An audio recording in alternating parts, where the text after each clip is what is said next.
¿Qué pasa, familia? Estamos aquí de nueva cuenta para perseguir nuestro firme propósito, hacer contenido más habitual y comentar la situación política de México y del mundo, especialmente la de México, de forma más seguida. En particular, el día de hoy nos encontramos con un tema que me parece de los más polémicos en los últimos tiempos, puesto que se trata de una amenaza directa de fuerza de Estados Unidos contra México. Y es que después de la intervención estadounidense en Venezuela, lo cierto es que Donald Trump ha visto fortalecida su posición fáctica en la región. Esto se trata de una cuestión meramente de fuerza. Y una agresión o una simple amenaza de un actor como Estados Unidos contra México, pues no parecen palabras menores, ¿no? Aunque el contexto que involucra a unos y a otros me parece que no es el mismo, porque por un lado se trataba de un régimen ilegítimo como el chavista que está gobernando en Venezuela, a día de hoy lo sigue haciendo, porque lejos de haber podido capturar a Maduro, haberlo extraído de Venezuela, hay otra presidente que está encargada del gobierno en Venezuela y los chavistas siguen en la cúpula del poder.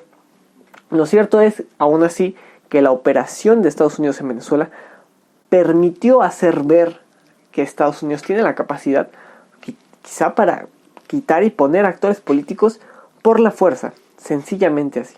Otra cosa es las consecuencias políticas que eso pueda traer o no, y por lo que seguramente Donald Trump en este momento no lo hace, porque se trata de de la materialización de una retórica política por lo mientras, el tener a Maduro, pero eso veremos si se resignifica en realmente cambiar al régimen de Venezuela. Ahora, por otro lado, tenemos a Donald Trump que ha anunciado una postura mucho más agresiva, seguramente envalentonado por la situación con Maduro, que en su momento, y su servidor también lo dijo, lejos de lo legítimo o ilegítimo que podía resultar la intervención de Estados Unidos a Venezuela, y olvidando cualquier formalismo del derecho internacional o lo que ustedes quieran, lo cierto es que con esa extracción de Maduro, habiéndole cuanto menos quitado la cabeza al chavismo en Venezuela, los venezolanos veían entreasomarse la posibilidad de mejorar sus condiciones de vida, lo cual en sí mismo era una victoria.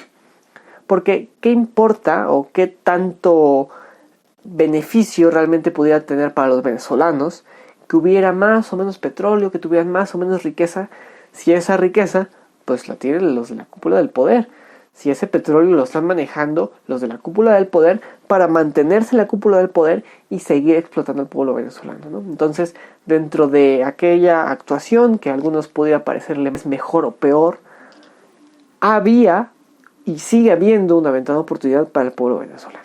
Bueno, seguidamente y con esa posición geopolítica de fuerza que Donald Trump ve fortalecida, paralelamente ha anunciado una postura mucho más agresiva contra las redes delictivas en la región, incluyendo la posibilidad de operaciones sobre tierra para atacar a cárteles y otras organizaciones que trafiquen droga, particularmente en México, al que considera de especial seguridad nacional, porque pues es vecino contiguo de Estados Unidos. Toda la operación pues en Venezuela, el gobierno estadounidense, pues vimos que en una demostración de fuerza se atribuye esta victoria y habla de que Estados Unidos será quien administre temporalmente la transición política en Venezuela. El discurso, pues combina amenazas militares y acciones extraterritoriales, como pueden ser bloqueos o interdicciones o golpes puntuales, con promesas de persecución judicial de líderes criminales. Los motivos visibles por los cuales Donald Trump hace esto es por disuasión y demostración de fuerza, pues busca enviar un mensaje disuasorio a las redes criminales y a actores que pueden explotar zonas de fragilidad en la región. También hay un efecto doméstico político, como el comunicar mano dura ante la opinión pública interna, una línea habitual en la agenda de seguridad de la administración de Donald Trump, o capitalizar éxitos operativos, pues el impacto mediático de operaciones, por ejemplo la ocurrida en Venezuela, se traduce en propaganda de eficacia que legitima pasos más duros. Este lenguaje y estas acciones, lo cierto es que el gobierno de Donald Trump pues pretende presionar y desarticular las cadenas de aprovisionamiento, como pueden ser laboratorios, rutas o blanqueo, con medidas tanto militares como financieras y judiciales. También forzar una mayor cooperación o concesiones políticas de los gobiernos locales, como es en el caso de México.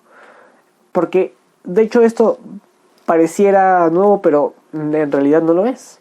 Antes, al momento de que México y Estados Unidos transaban, es decir, llegaban a acuerdos, el significado de la palabra transar, no el que habitualmente ustedes conocen, se entregaban a líderes menores del narcotráfico, que podían ser fácilmente reemplazables, pero cabezas gordas como las que pudieran significar que están en el propio gobierno, pues implica un verdadero golpe al narcotráfico y además implicaría que el actual gobierno pudiera tener su propio caso Genaro García Luna, ¿no? Teniendo quizá gobernadores, senadores, diputados federales o a lo mejor miembros del propio gabinete en la mira de las autoridades estadounidenses como posibles coludidos en las operaciones del narcotráfico.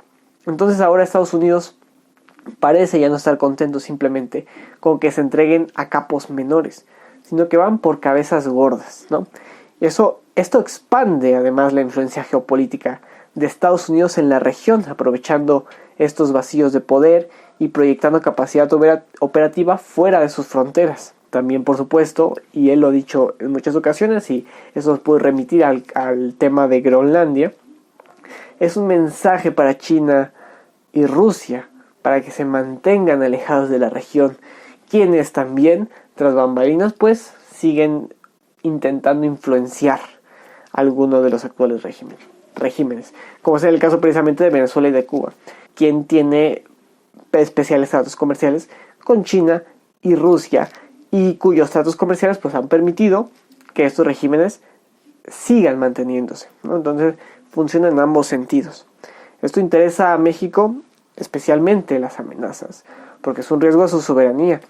Esas amenazas de acciones extraterritoriales generan un conflicto directo con la soberanía mexicana. Ejerce una presión diplomática que obligaría a México a negociar mecanismos de cooperación o a rechazar públicamente cualquier operación.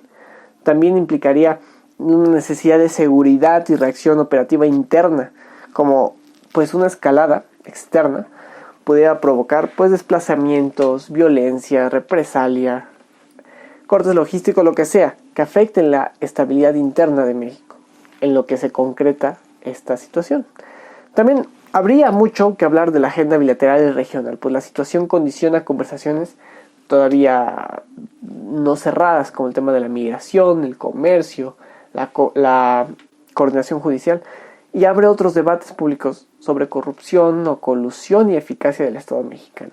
Entonces, lo cierto es que, a pesar de que en esta situación también hay una ventana de oportunidad para los mexicanos, porque implica una presión para el gobierno nacional que pudiera sernos benéfico, porque si el gobierno nacional cede ante las presiones y entrega líderes del narcotráfico que pudieran estar en el gobierno, pues para empezar es un golpe público evidentemente devastador para el actual gobierno de Claudia Sheinbaum, para Morena en general, para la Cuarta Transformación o lo que sea. De que estos en particular también están coludidos con el narcotráfico, déjese usted a su consideración si los anteriores gobiernos también, quizás sí, siempre lo ha habido. Pero aquí el tema yo creo es que en redes sociales, paralelamente, se ha permitido o se ha permeado un discurso coloquial de redes respecto de que sí, Estados Unidos debería intervenir México y que esto es pues en todo aspecto benéfico. Lo cual pues no me parece en ningún caso así. Yo creo que esta presión debe manejarse así como lo que es una presión que en nuestra ventana de oportunidad va a hacer que se quiebre el gobierno mexicano y ceda ante estas amenazas en concreto. Pero si en algún punto existía realmente una intervención en México respecto de Estados Unidos, empezaría, yo creo, una debacle importante de lo que es hasta la estocada final de lo que es México como nación, como cultura, porque implicaría una subordinación fáctica, de nueva cuenta, ya no aparente sino directa, a los intereses de Estados Unidos, y en este canal, en redes sociales, lo hemos tocado incesantemente. Incluso recientemente, cuando hablábamos de que Estados Unidos, para celebrar los 250 años de su independencia, usaban la retórica de Cortés, específicamente de Colón, viniendo a América a cumplir un sueño, y que sobre ese sueño era que se fundaba Estados Unidos y no sé qué, no sé cuántos. America, the New World. Our nation began not as an idea invented in the minds of men, but as a land discovered. When Christopher Columbus looked west across the endless ocean, he sailed for glory, for gain, and for God. Cuando Colón fue mandado por ¿quiénes? Por los Reyes Católicos. ¿Quiénes eran los Reyes Católicos?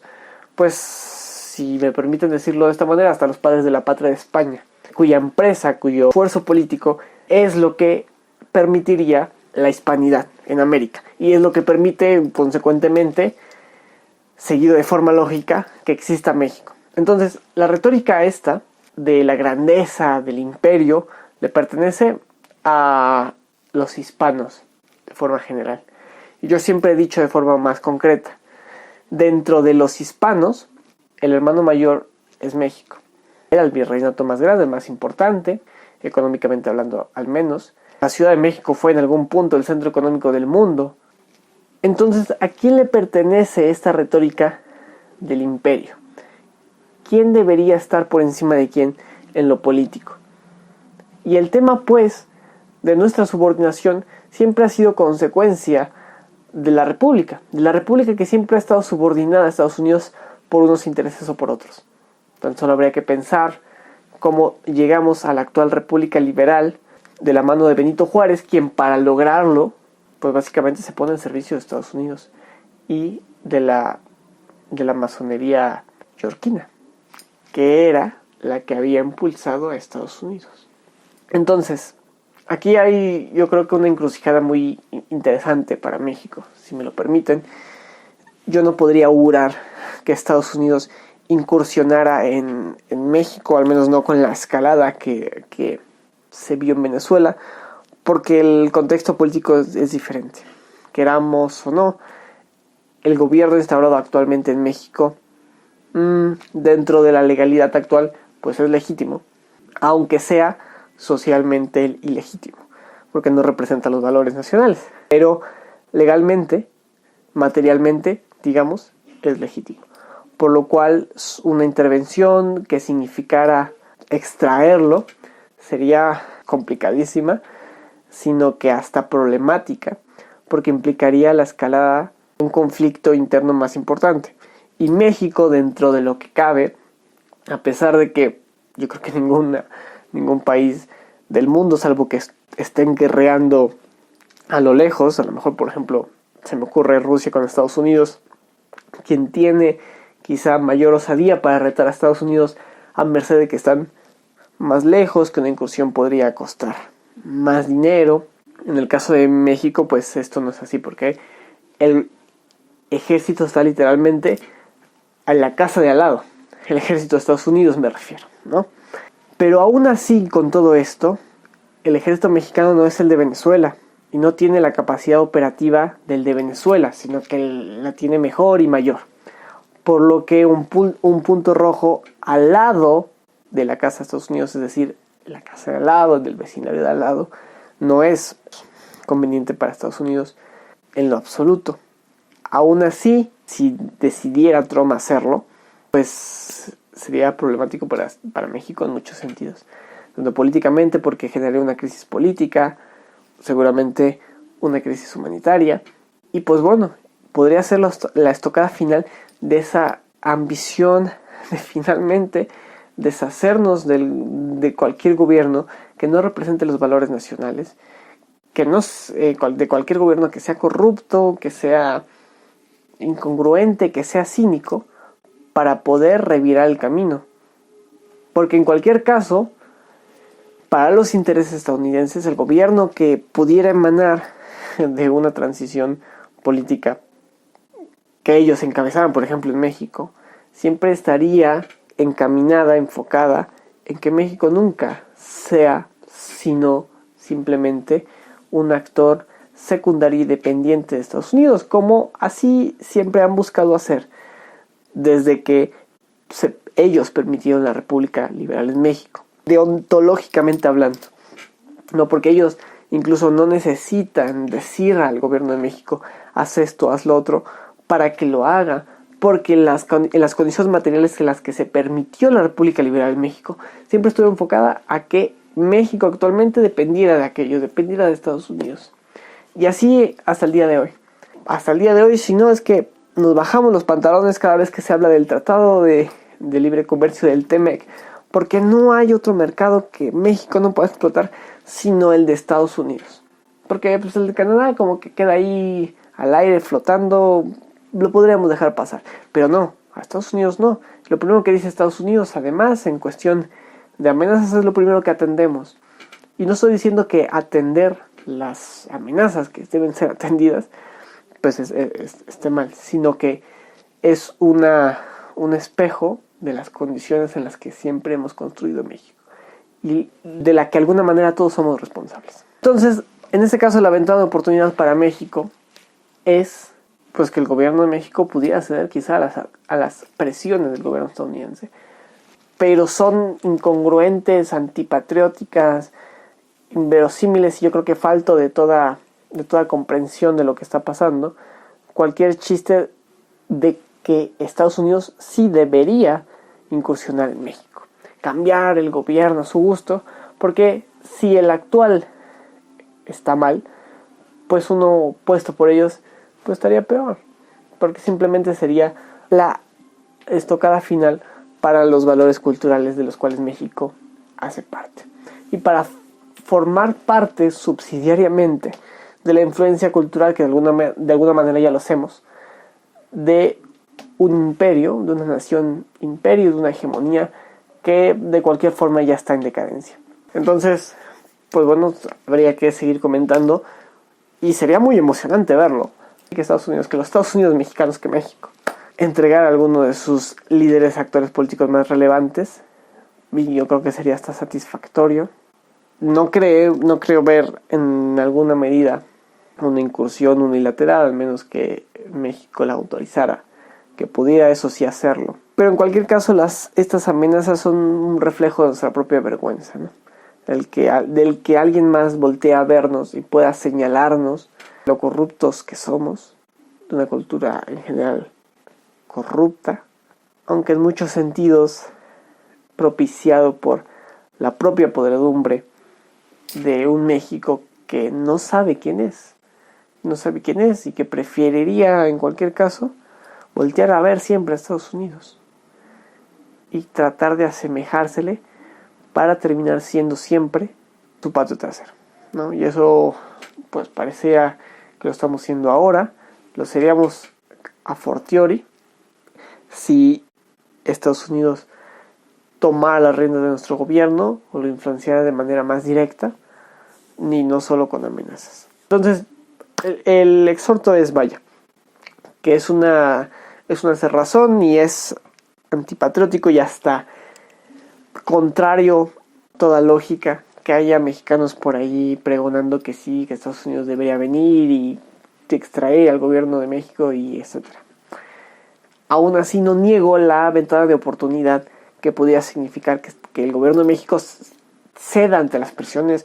Ojalá lo haga también para que públicamente se pueda ver de qué calaña son actualmente los de este gobierno. Pero no hay que perder nunca la esperanza de poder nosotros mismos construir nuestro propio gobierno. Porque, a ver, si la esperanza es que entregamos a uno mejor, materialmente mejor solamente, porque en temas de valores no lo creo.